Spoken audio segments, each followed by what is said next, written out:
sëñ Alsan Salaam de nun ñi ay gone lañu yaroo si moom waaye bu daa wax dañu koy wër nii di ko seetaan di ko déglu moo nu jëkk a wax tamxarit bu ñëwee na ngeen jàng junni xulwalaaw xulwalaaw mënu ko si laa ko jëkk a jàng boobu maa ngi jàng école si laa ko jàngee ba si moom ba man ko bind tamxarit ma jàng ko si moom ba man ko mu ne bala ngeen a dem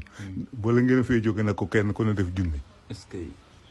boobu bëccëg la wala guddi si reeru tamxarit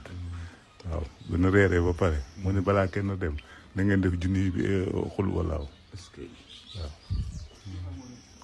ku baax la yaa baax waajur yaa baax waajur wallaahi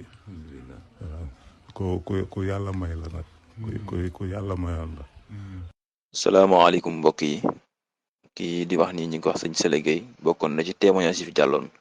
waaye li mu wax daa am solo lool ndax ñu ngi ci jamonoy tamxarit kon ñoo ko déggadul ñëpp ñoom seen ndaw sëñ Asan Salaam waxoon na leen ci jataay bu ngeen reere ba noppi ci tamxarit gi na ngeen jàng junni di xilaas muy xul wala axat balaa ngeen di dem kon loolu bokk na ci ngëneel yi